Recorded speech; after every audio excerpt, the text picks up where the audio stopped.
Hi, Liz. Hey, how are you? I'm doing okay. How are you?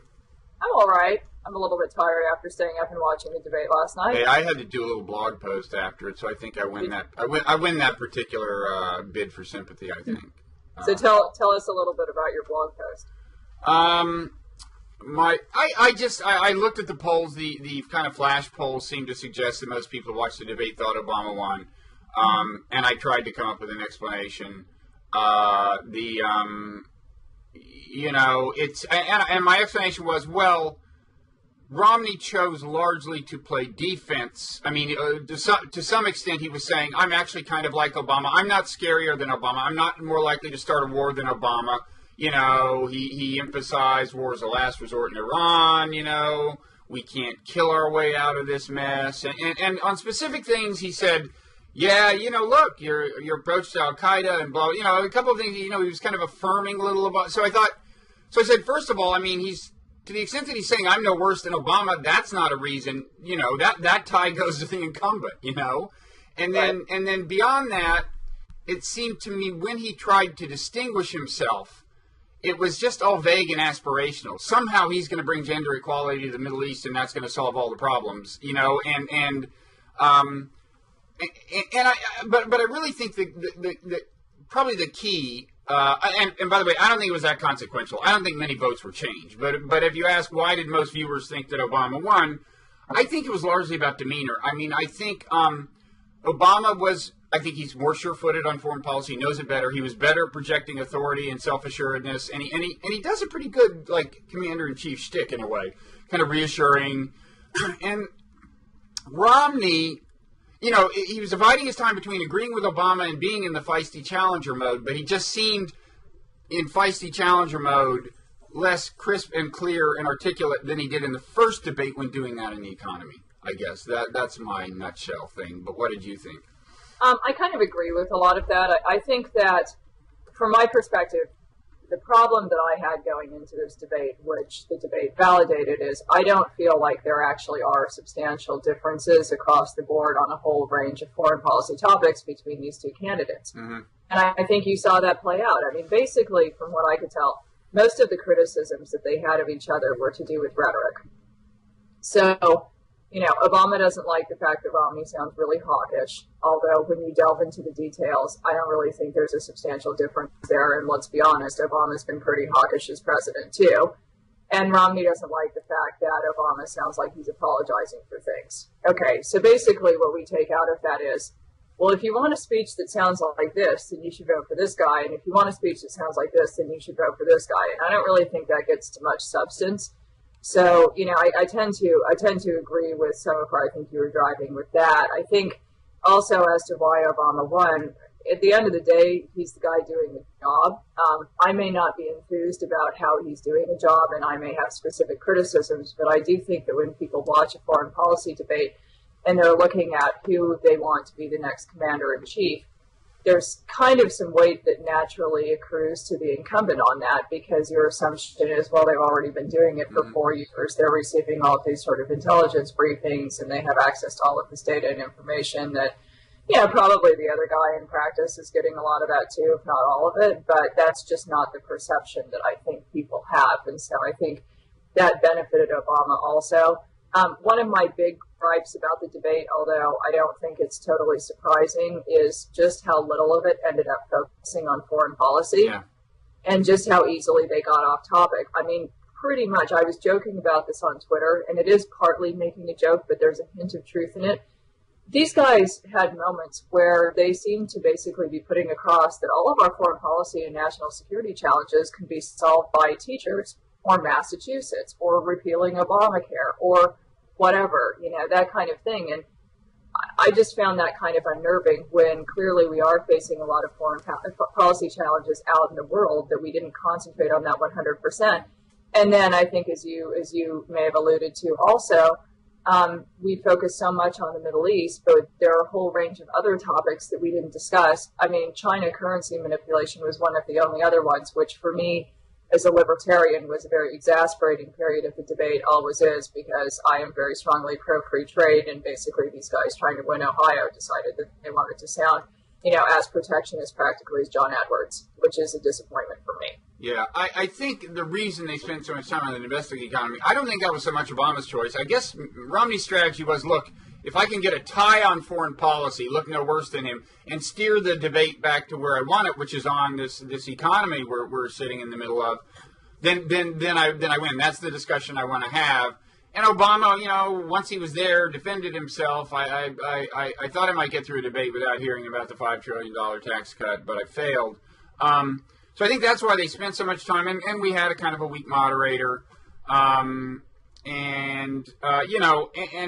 you're right on China. I mean, I wonder, would Romney, if Romney's elected, will he really declare China a currency manipulator? That's classically the kind of rhetoric that you back down from once you're actually president, but it's such a specific promise that he's going to start taking heed immediately.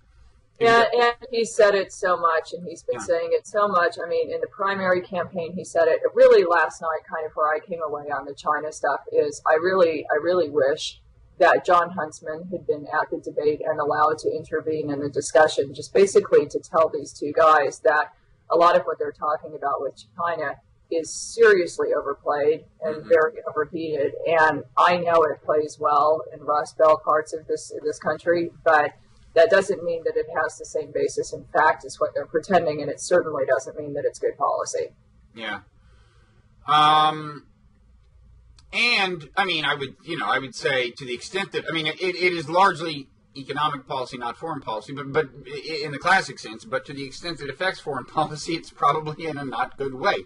You need China for certain things. I mean, we got them to come along on sanctions and so on, and whenever you do, commit something considered a hostile act by them, you're burning up political capital that you might earn elsewhere. But they're equally disappointing on that. I mean, Obama's like, you invested in companies that do that.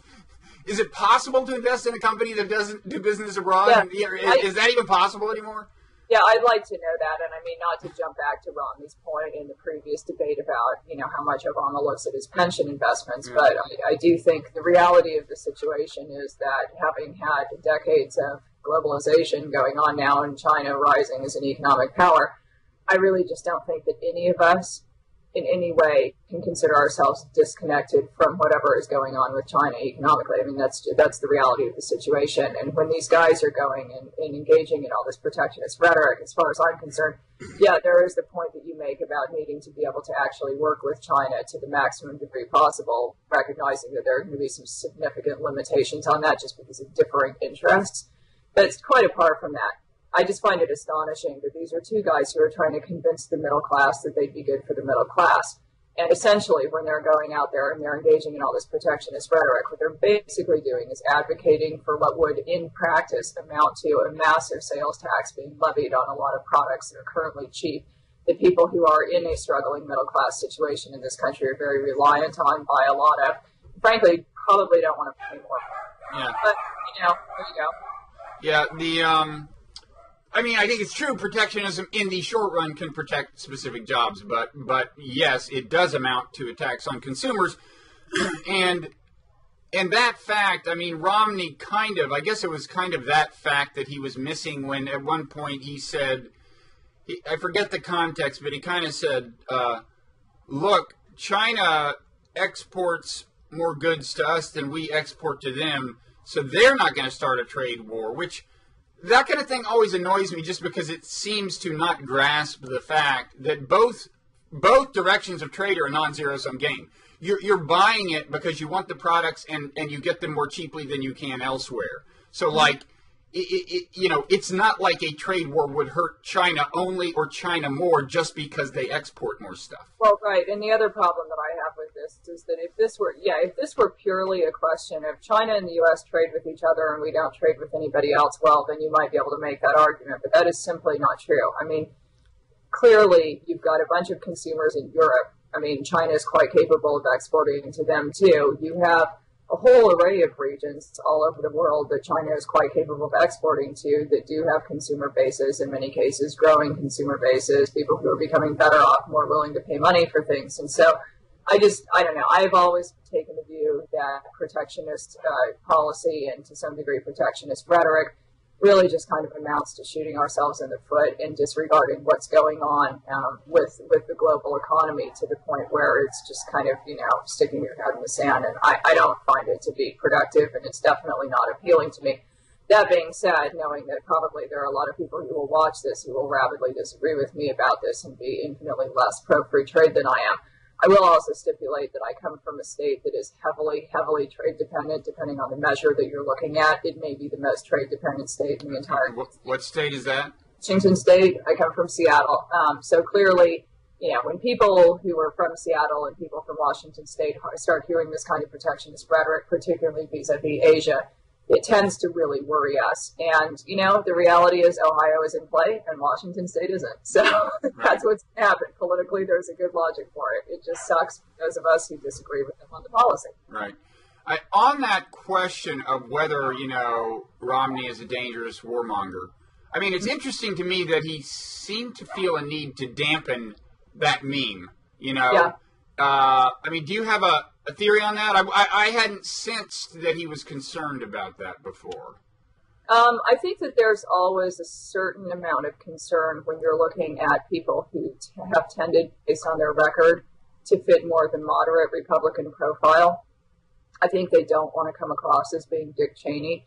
And I think in Romney's case, there has been a lot more chatter recently about who his foreign policy advisors are, and so he probably is more sensitive to that. But, I don't know. What would Romney do as president?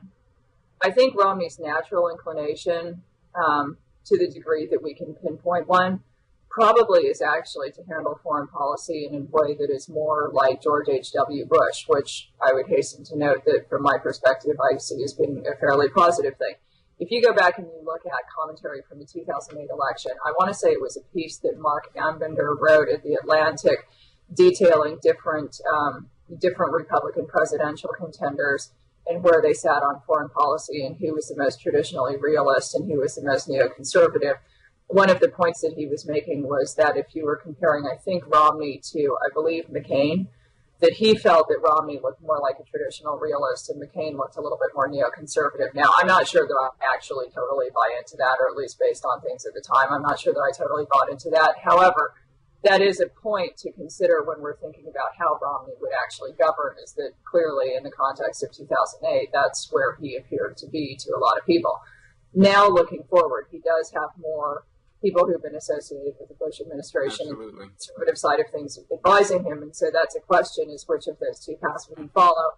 I'm not sure that we have an answer to that. But again, I'm not sure that it necessarily matters, because I think while in the 2008 campaign, a lot of neoconservatives were extremely concerned that Obama was going to come in and be this peacenik liberal, and they still give voice to that from time to time.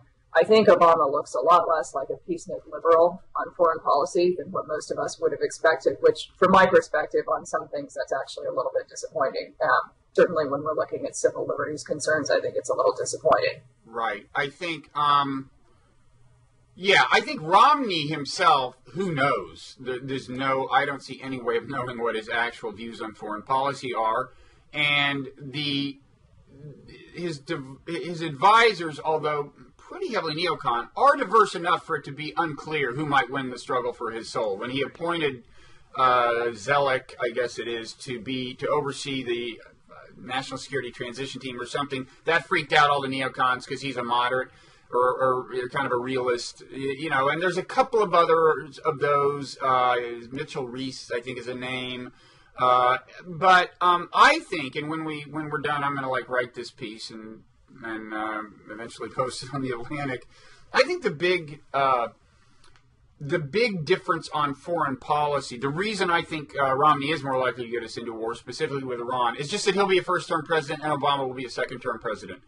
Obama will not have to worry as much about Israel or AIPAC. And on Iran, so far Israel and AIPAC are insisting on a negotiating position that's going to make it hard to get a deal with Iran. They want to leave Iran with no capacity to enrich uranium, even under the strictest supervision that ensures it'll be for civilian use. I think that's going to make it very hard to get a deal. Any first-term president would be more sensitive to those political constraints than a second-term president, but Romney in particular, I think, if you look at who his donors are and so on, he's going to be, Sheldon Adelson, he's going to be thinking about that. So I think that is the main difference. And Obama, like many second-term presidents, will be thinking legacy. He'd love to be remembered as the guy who did for Iran what Nixon did for China, probably. Which I think is not crazy. I mean, I think Iran could conceivably be slowly brought back into the community of nations. I think that would be good for everyone we care about, including Israel. But I think Romney's going to have less maneuvering room.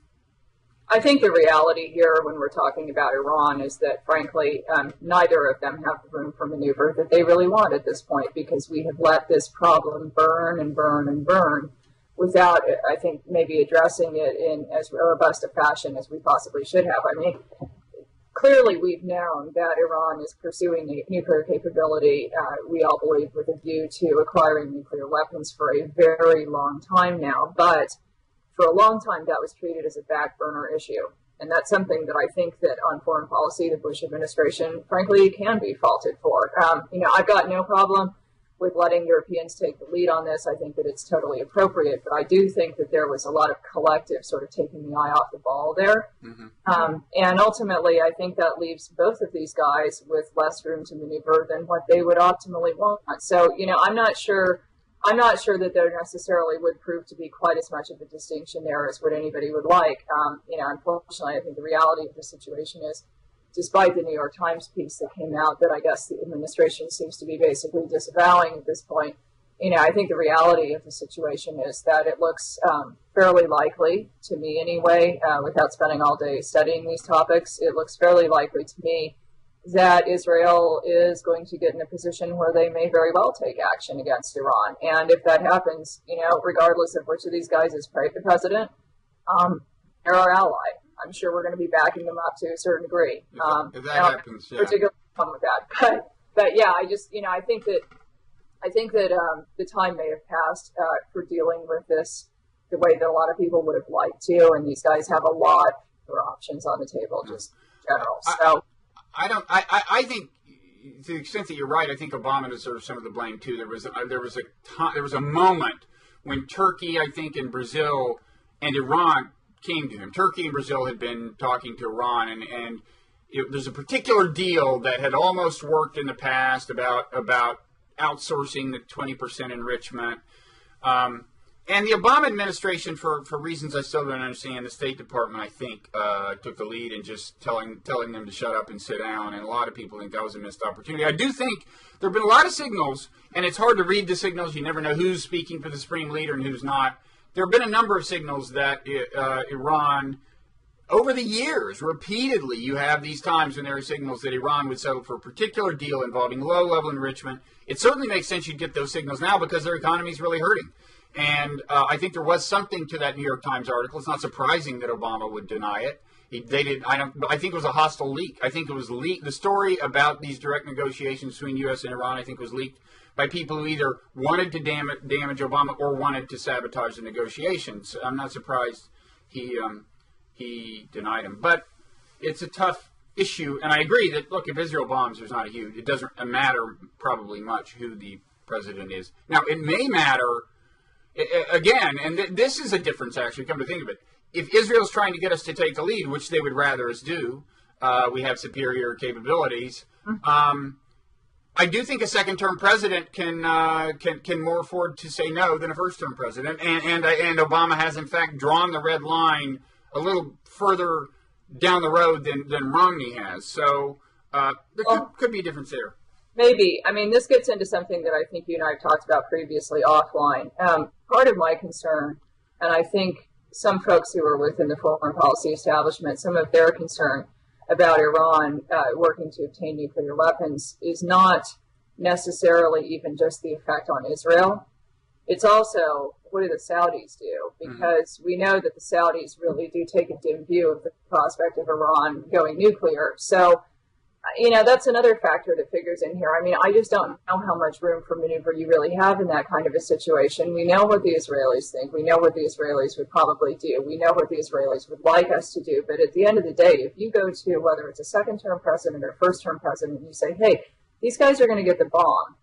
And if they get the bomb, those guys, who a lot of us think are even worse, are going to get the bomb. I mean, what do you do? I don't think that if that is a real probability, that people can just sort of sit there and go, oh, well, we'll just sort of have negotiations. I mean, that does, for either of them, place on the table far more realistically, like, do we need to do something about this that actually involves using the military? And, I should hasten to point out that that's not something that I am at all sold on.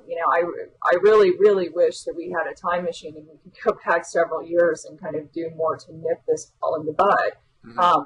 But, I do think when you look at a number of the factors that are sort of on the table and associated with this, I just am not sure that either of them have anything close to the amount of flexibility or room for maneuver here that they would optimally want. I think everybody's getting increasingly sort of pegged in the longer this problem runs on for. Yeah, but I'm not talking about whether you intervene to keep them from getting a bomb. I'm imagining an intermediate state where they've acquired true, capability, even breakout capacity, in the sense that, look, they could build a bomb in a month, mm-hmm.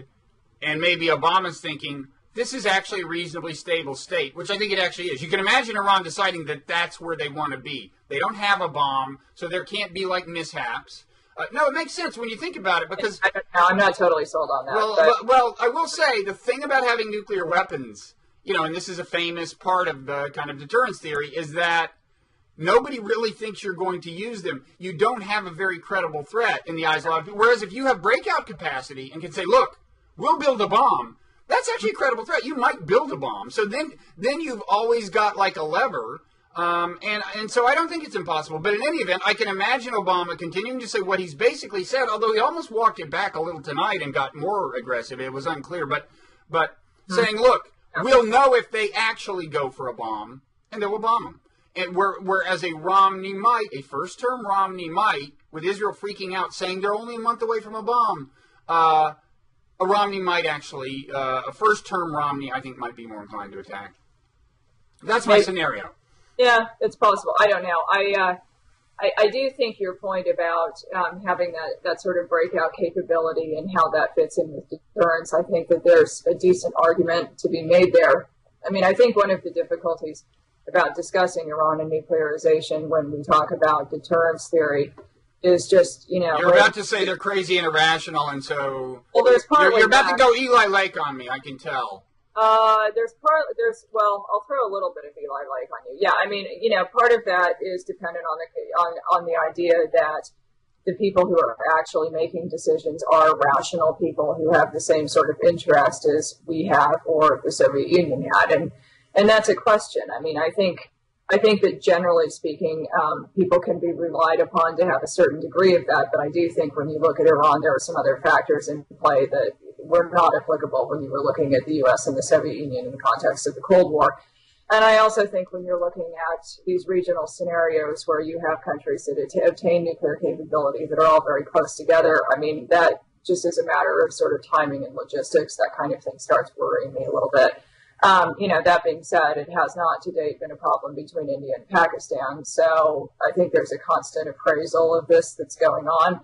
I think everybody, however, can agree that it would be better for Iran to not be in a situation where they are capable of acquiring a bomb. Everybody but Kenneth Waltz, yes. I think most right. I think most people would agree on that subject, and so ultimately that's kind of what we've got to work to ensure. But yeah, I just overall watching the debate last night, I just frankly didn't feel like we were seeing a ton of differences between the two. I think that a lot of it was criticism of the other guy's rhetoric, and maybe that works to a certain point, but I'm not sure that it really touches on the substance to the degree that's necessary. Now, there were a couple of moments I took delight in just as an Obama supporter. One was this thing about, I didn't even catch it when it happened. I just saw it on Twitter about, what did he say? Syria is Iran's gateway to the sea or something? What did he said? He basically said that, right? It was something like that, although the way that I interpreted it wasn't as straightforward as, hey, Iran is landlocked and they can't get to the ocean without Syria. It, to me, sounded like I don't know, maybe this is just my own bias and how I was interpreting it, but it sounded to me more like they were saying, it's a gateway to like the Mediterranean, although the word was not used. So, yeah, I'm not sure when that was said that I caught the exact phraseology either, but I did notice some people going nuts about it on Twitter. One person who to me sounded like they were suggesting that it was ridiculous because Syria is a landlocked country, and I was like, it's really not. So that was interesting. I was thinking maybe he was getting, this would be a disturbing confusion, that he had heard, well, Syria is the conveyor belt of weapons, from Iran to Lebanon or something. Huh? I thought, man, that would be pretty epic confusion if somebody told you that and you kind of thought, didn't have it clear enough to realize they weren't talking about getting things to the ocean. But I don't know. I'd have to go back. Maybe it's not as great. But I got to say, the moment I did enjoy, and I'm also enjoying conservative attempts to kind of deflate this moment, but it was the horses and bayonets thing. I thought, I was laughing out loud. I'm sorry. When Obama said, what did he say? It's true we have fewer, it's true, Mr. Romney, we have fewer ships in our Navy than we had in, 1916. We also have fewer horses and bayonets. And, let me explain some other things. We have these things called aircraft carriers and so on. I was loving that, but maybe you didn't. I think that it would have worked better for Obama if he had referenced blunderbusses. Blunderbusses. That would have been very well beyond critique, right? I mean, I think that there are other things that could possibly have been better referenced. Somebody actually pointed out to me on Twitter, and I have not checked to verify this, although it is somebody that I kind of would expect to know. Somebody pointed out to me that, in fact, in Afghanistan, apparently we have been using horses, too. So I guess... Well, right. If we're and there are bayonets, too, but kind of on a per-soldier basis, Yeah, right. I think that if we are sticking to very precise details and being somewhat pedantic about this, I think that Obama lost some points there. I think one of the concerns that I have heard about that is that one of the areas in Virginia that is heavily contested, where Romney has been struggling Newport News. Norfolk. Shipbuilding. Yeah, so I think that possibly the way that Obama handled that, if it read as flippant to folks there, which it seems to have to some people, that may not be beneficial. Although I think also the comments that he made about the sequester are arguably more relevant. I don't know. I thought certainly it was a highlight of the debate in terms of getting both sides sort of rabbiting on at each other and snippeting at each other. Yeah, I mean, he did emphasize, we have these things called submarines, which I think they also build in the Norfolk area. If they build, is it that they build? Oh yeah, I think they build things there. So yeah, I don't, I think, by and large, as an Obama supporter, I kind of thought, okay, no major damage. You may have alluded to possibly the only damage that was done in Virginia, and if it swung Virginia, that would be bad. But we'll see. Yeah, and I don't know. Do you have any other? What can we say? It was. Well, I think the other thing that I would just jump back to is I really do think that they completely omitted discussion of an array of foreign policy topics that are going to be increasingly important in years to come. And I do think that is very disappointing when you're looking at a debate that is 90 minutes long and you could cover a lot more. There was very little discussion of Latin America. That's actually just completely shocking to me, given which hemisphere we're in. Mm-hmm. Really no discussion of Europe, I felt. And given what's going on with the Eurozone crisis, I know that arguably you could say that suits better being included in the economics debate, but it applies to foreign policy too. If we're going to discuss China and trade and currency manipulation, I'm not really sure how Eurozone gets chucked out of this, but it seemed like the only extent to which that was brought in was Romney mentioning Greece a couple of times, which fine. I mean, that's interesting. It's sort of the usual talking point, but I don't really think that delves into the substance of it at all. That's frustrating not to have heard that. We didn't have much discussion about Russia. I think that's irrelevant. And that may be a real difference. Again, it depends on which advisors Romney winds up surrounding himself with, but he's got advisors who would create more friction with Russia for reasons that they think are good than Obama would. Well, and I think also, though, there was that comment, that infamous comment that Obama made about having more flexibility in conveying this to Putin. I mean, that comment did bother me a great deal when I heard it. I think that we could have delved more into a whole array of topics touching on Russia, and that would have been informative for people. I mean, yeah, obviously, given where we have military engagements going on, you're going to expect a very large proportion of the debate to be devoted to discussing the Middle East and North Africa. But that's not the entirety of the world. And I think Matt Iglesias had a really good little picture that I think he tweeted out and possibly posted on his blog, that sort of blacked out all of the world apart from North Africa and the Middle East, and was like, this is the world according to the foreign policy debate. And I just, I think that's doing a disservice.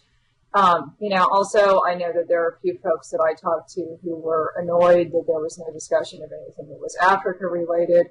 They see Africa. I mentioned Mali, I think. But... Yes, yeah, Mali was definitely a winner of the debate. I think Mali did rather well out of this debate. I can't recall having heard anybody mention Mali so much in 90 minutes of conversation or discussion, apart from somebody that I know who actually served in the Peace Corps there. So Mali was a definite winner, but I think that there are a whole array of other regions that were complete losers, a whole array of other countries that were complete losers, and I think that's unfortunate. If we want to gauge how these guys would handle world affairs, clearly a lot of this is going to be, a lot of what's going to come up and present a challenge and the job is going to be Middle East driven, but that's not going to be the entirety of it. I'm sure it's not.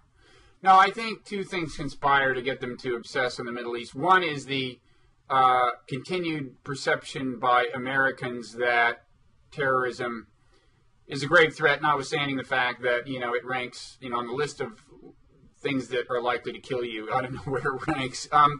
I do think long run, it is really an issue we have to worry about, but I think it's well, I won't get into my sermon about how misguided I think our terrorism policy is. Anyway, it's very much on America's consciousness.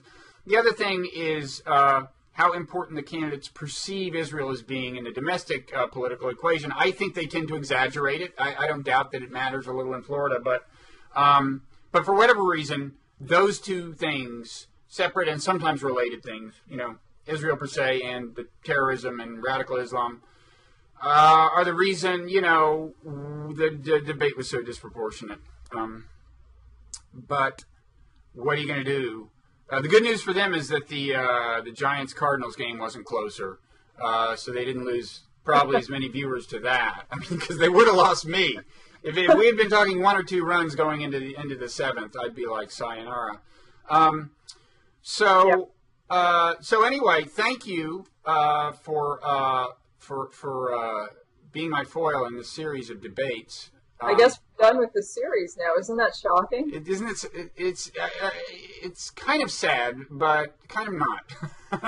Well, if we had another debate still to come that replicated what we saw last night, I think I would be inclined to draw our series to a close right now anyway, just because I feel like, nobody really feels like stomaching another 90 minutes like that. But let me ask you, with that being the case, now that we are done with all of the debates, and now that we have had a bunch of, snap polls and things of undecided voters who have watched them, what do you think is going to happen on Election Day? Well, I'm a pessimist and an Obama supporter, so I got to bet on Romney. But I really think things look worse than either Nate Silver or the betting markets have been depicting. The betting markets are still, they went from maybe, barely below 60, 59 point something, to barely above 60 after the debate, I think. Nate Silver's got them at 65, but I think the deal with Nate Silver is, it's like, if you look at his model, it's like, well, the national polls look bad, but the swings for Obama, but the swing state polls look better. But I think there's a time lag on most of the swing state polls he's using. If you look at his state-by-state polls, so I think there's every reason to expect the national trend toward Romney to catch up with the swing state polls eventually in his model. So I think maybe things are I don't think they're better for Obama than 50-50 right now. That's my gut feeling. What do you think? I think they're slightly better than 50-50 for Obama, but I think that it's definitely looking tougher for him, or has been looking tougher for him by the day. Maybe that's going to cease to be the case. There are a couple things that I've been noticing that are interesting. One is what the Obama guys are doing in terms of their email targeting to folks. There's always been a lot of discussion about how much Obama has invested in basically really hard data collection and constantly cutting and refining and perfecting data that he's got so that he's capable of using that to contact his voters and get them to actually deliver personal messages to their friends and family to try to bring them on board. Now, I'm not sure that this has really been adequately tested in an election to date, so we may find out that it works or we may find out that it doesn't. Clearly you've got some Republicans who are on his list who have been sampling this and who have been, sort of observing what they're doing, and those people are being served emails that suggest that they contact other Republicans to vote for Obama. Obviously, that's not going to be highly successful, but I think that if you're considering that the majority of Obama's list probably are people who, at least in the last election, were very supportive of him, probably includes a lot of people who are still very, very enthusiastic about him. If you're giving those people messages about who amongst their friends they should be contacting to try to bring them on side and get them to vote for the president, I tend to think that that's probably something that's going to work in their favor, and I don't think that the Romney campaign has quite that capability. So that's something that I think is worth watching. I also think it's useful to keep looking at where we're at with early voting. This is clearly the thing you wake up at night sweat over is Obama's early voting. Obama's early voting, right. John Ralston out in Nevada has had some very interesting things that he's been writing on this and some interesting numbers to post, and it's pretty clear from something that he posted yesterday that Obama is, again, really running up the numbers in Nevada. And the question is, how well can the Republican side of things respond to that? My suspicion is when you're looking at a state like Nevada, the answer is going to be not very well at all. It's not the most well-organized state on the Republican side. We've had some problems there. We had problems in 2008. We obviously had problems in 2010. My suspicion is that with it being a heavily union state, I think it's actually the most heavily unionized state in the country, and it also has a very large Hispanic population. And you have people like Harry Reid who have a formidable political operation out there, and Obama, who obviously did have one in 2008. My suspicion is when you look at a state like Nevada, early voting is going to make a huge difference, and it probably takes it immediately off the table for Romney. I don't know that the same thing is going on in other states, though, and so that continues to be the big question for me. I think ultimately all of this is going to come down to Ohio. Yeah. Now, last time we talked, you had numbers that concerned you about Ohio. It was like 17% of the votes had been people polled had already cast their votes overwhelmingly Obama. Have you had an update on that? Those were based on PPP numbers, right. And some people obviously people have different reads on how accurate PPP is. I would note that when I did a quick check on Real Clear Politics as to how PPP's final numbers looked in Ohio in the Senate race and in the gubernatorial race in 2010 versus what the final margins were, actually they were pretty dead on. Unless there's a mistake in terms of what Real Clear Politics has up on the site, they appeared to be, I think, completely dead on in the Senate race, and I think only 1 point off in the gubernatorial race. So, if that's the case, there is some evidence to suggest that PPP does know how to poll in Ohio. Obviously, they are a Democratic-aligned polling outfit, and so that's going to make Republicans skeptical of them. But, if we assume that their numbers are in some measure correct, unless Romney really is seeing just a substantial bump in how he stands with people who have not voted to date, undecided voters in Ohio, I think it still looks a little tough for him. Although I think that that's going to be really close, too. And he may be capable of pulling it out. But yeah, I think we're sufficiently close to 50-50 that I think I'm not going to be going and placing any $500 bets on what happens in Ohio. No, not in Ohio. Nationwide, if I invested in this stuff nationwide, I would have bought Romney stock last night, if only because I think Romney stock at 40, if only because I think it's going to be at least 45 at some point between now and Election Day, and I'd sell it then. But one more thing about early voting, of course, to some extent, the people who vote in early voting are people who would have voted anyway on Election Day. And to that extent, all this is like when the Obama precincts report early and you get all excited, but then the Romney precincts come in. So the question is always how many people are voting who either wouldn't have voted otherwise, or who's maybe, if it turns out to be really bad weather or something, aren't going to get there. And that's what I think is so interesting about when you look at what the Obama guys are doing in terms of their emails and the targeting that they're doing and trying to sort of capitalize on this whole word of mouth thing. I think that's something where it's different from what's been done to date, and so potentially it has a great impact, or potentially it has none. I don't know. Maybe people get emails and go, oh my God, I don't want to have an argument with my friends and family about politics. Like, I understand why they're trying to get me to do this, but no, I am absolutely not calling my aunt and begging her to vote for Obama, right? I mean, that's possible. Also, the Romney guys, though, from what I understand, have been doing something interesting in terms of what they're focused on in early voting. And my understanding is that instead of purely just looking to bank committed Romney votes in the early voting period, they've actually been trying, at least in some places, to go out and target undecided voters and bring them onto Romney's side. That's a smart game, it seems to me. Yeah, on the one hand, like that's a risky strategy to a degree because you could be banking all of those committed votes and running up your numbers.